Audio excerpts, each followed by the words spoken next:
Hi everybody, I'm Bree the Plant Lady checking in with a late April cottage garden tour right here from my gardens in central North Carolina, Zone 8. Everything is starting to bloom. It's a really exciting time despite it being so dry. Well, I think you're going to be really impressed with all the poppy displays. So I hope you'll enjoy this tour. Well, we're going to start out here in the front yard, and you see the grass where it's not been getting any water is super dry. Only been running sprinklers limited just to sort of keep the landscape plants going. But the California poppies that were direct seeded back in December have completely come to fruition. I'm so thrilled with how this is all looking, even though, again, it's so incredibly dry here in central North Carolina. We are finally officially in a drought. And well, as you can see, I've got a sprinkler running, and you can definitely tell where the water has been hitting. And that's, again, mostly to keep these native plants that aren't as established as I wish they were as happy as possible.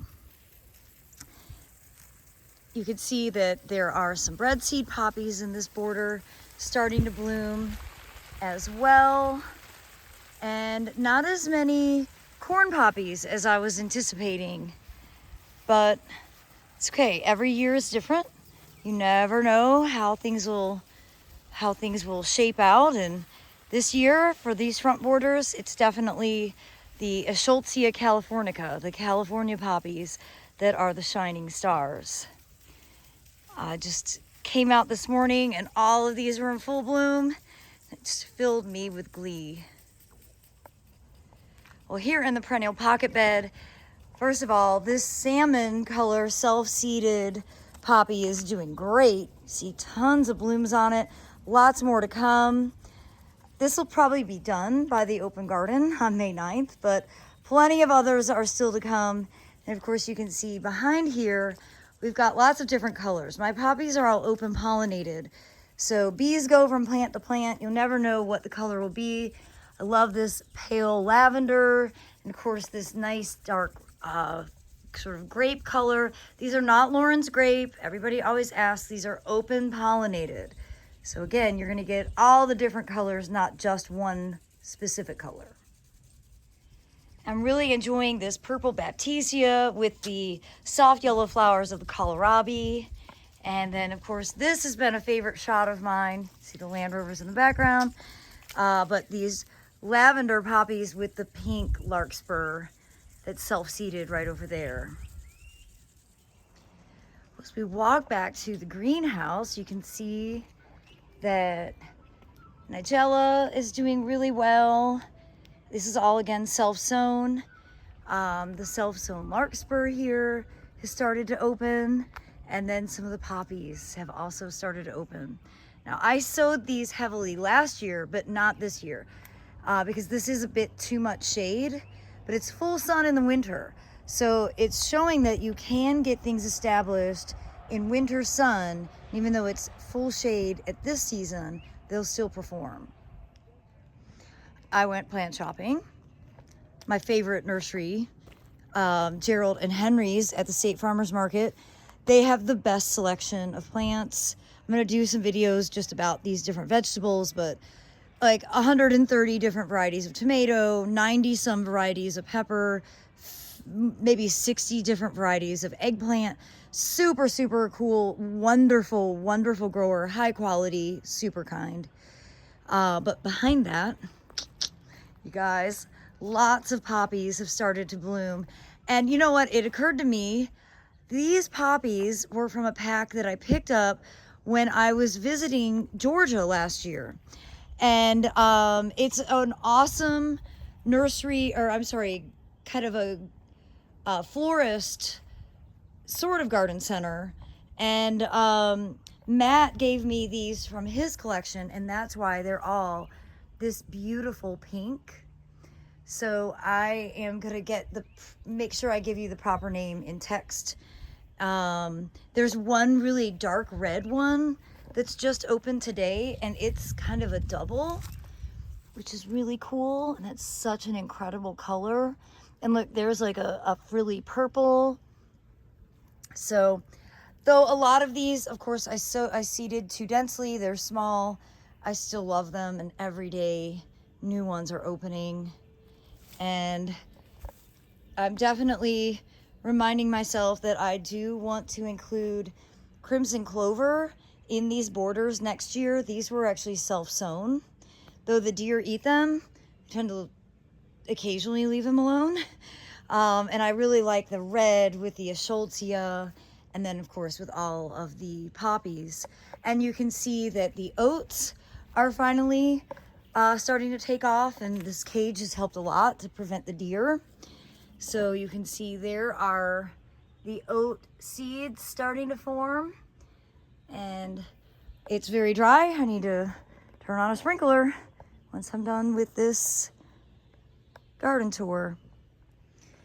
This side of the greenhouse has also just started to bloom, and really the Eschscholzia are really impressive. I'm so happy about how well those have all done. I need to do a better job of not seeding so heavy. And I actually think this is probably because I seeded over and over again, trying to get stuff established. Don't do that. So I've had an action-packed couple of days. Had some Australian friends visiting. We've been nursery hopping. I'm exhausted. Oh, here comes Reginald. It's getting a bit warm for you, furry bear. It'll be time for the air conditioning. But they were so excited. They were taking videos last night and sending them back to Australia to show spring here in America. Of course, it's going into autumn where they live. But again, more beautiful pink poppies have opened. Bachelor buttons have started. Larkspur. And there's so much more to come in the next, really week or so. And I'm very confident that this is going to be magnificent for the spring open garden. Same with this side. I'm really pleased to see how well the grains have done. I thought the deer would munch them to the point of no return. These poppies are really growing very quickly. They should be showing color kind of any day now. Same thing with all of these larkspur. If you've been watching my videos, I've really struggled to get this bed in any shape or form. It's been dry, it was super weedy, it got sown late, but I'm feeling pretty good about it right now. It's not as dense as I'd like it to be, but considering the climactic issues that we've been dealing with and the extreme dry, I'm really satisfied. And I just have to show you this brilliant cherry red corn poppy. And I love when they have the dark black center.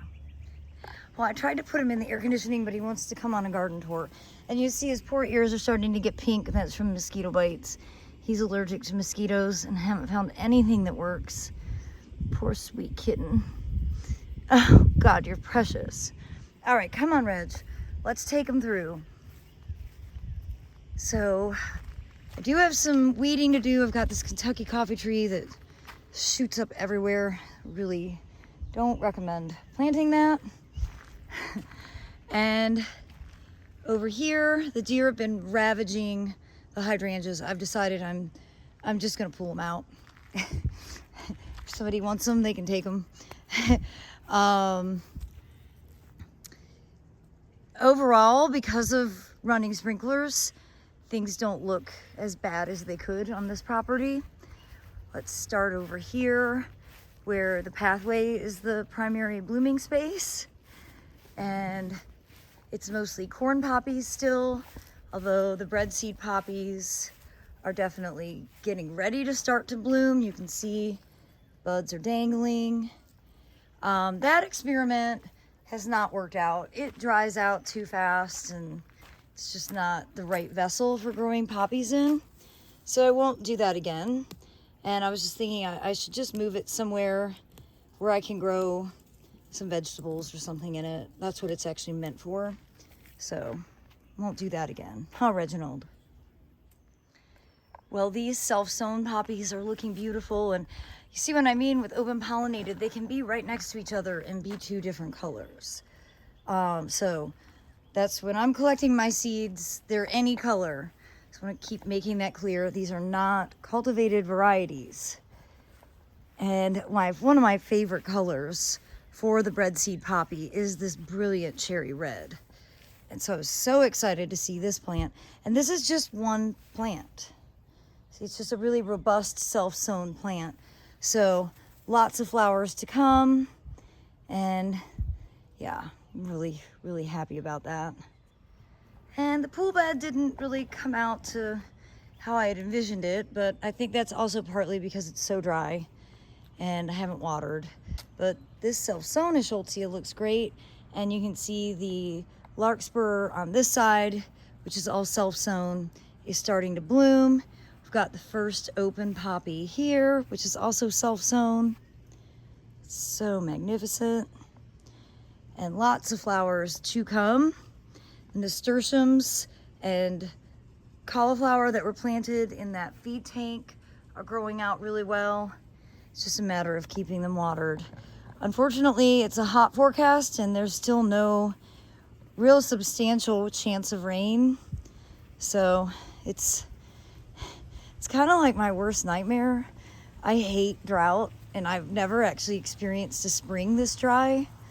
I just don't know what to do about it. So more bread seed poppies blooming here. And then I was really excited to see this corn poppy, which was also self-sown. Look at that magnificent double form.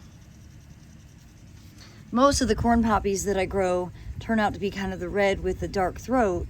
So this was a really kind of extra special surprise. And then a peek into what I used to call my main cottage border, and it's definitely the least interesting this year, but I have faith that it'll turn out to be something maybe for the summer.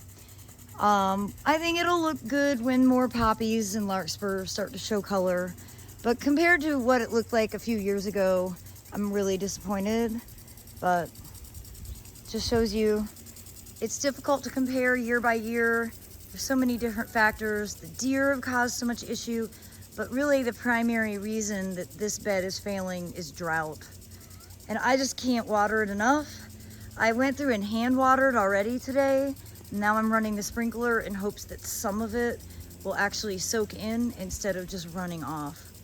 But that's just kind of spring 2026 in a nutshell here in the Southeast. Well, everybody, I have got to get this furry cat into the air conditioning because he's out here panting. But I do hope that this late April cottage garden tour will serve as inspiration for you. And I certainly look forward to sharing more updates. And I hope that you'll be able to attend the free, no registration, rain or shine, spring open garden on Saturday, May 9th from noon to 4 p.m. Well, as always, thanks for watching and happy gardening. He's so dramatic.